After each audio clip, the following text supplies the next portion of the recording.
Le sens du mot nourag s'est perdu avec le temps. Il désigne ces constructions uniques au monde, disséminées sur tout le territoire de la Sardaigne. Pour l'œil d'un voyageur du XXIe siècle, ces tours de plusieurs dizaines de mètres de haut ressemblent aux forteresses du Moyen-Âge.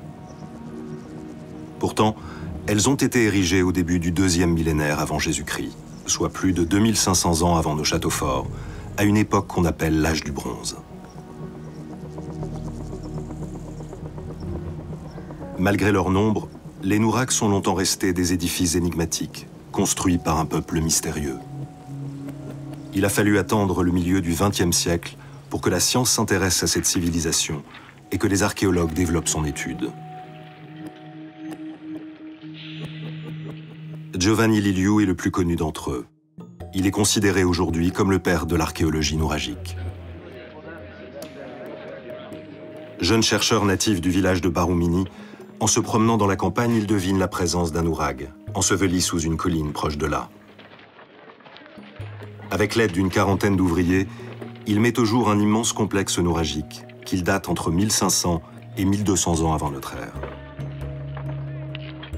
Cette découverte marque la naissance de l'archéologie nouragique.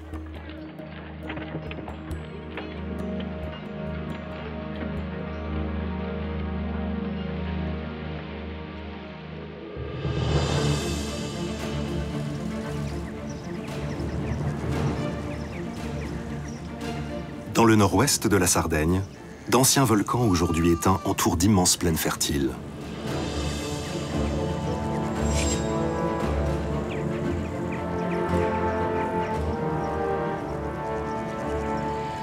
C'est au cœur de cet endroit privilégié que le peuple des Nourags a choisi de construire l'un de ses édifices les plus emblématiques.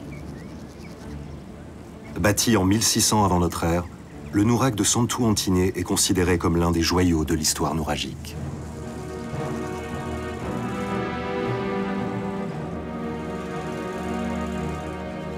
Les habitants de l'île le surnomment la demeure du roi.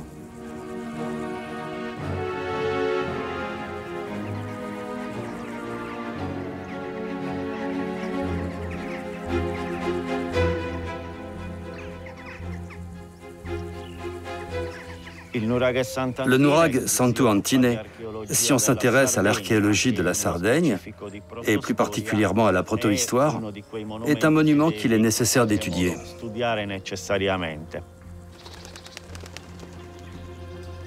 Franco Campus explore depuis 20 ans les moindres recoins de cette imposante construction.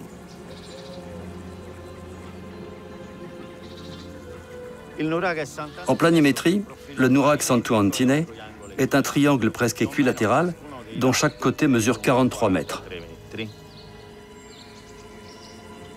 Actuellement, la tour centrale mesure 18 mètres de haut, mais à l'origine, elle s'élevait au moins jusqu'à 27 mètres.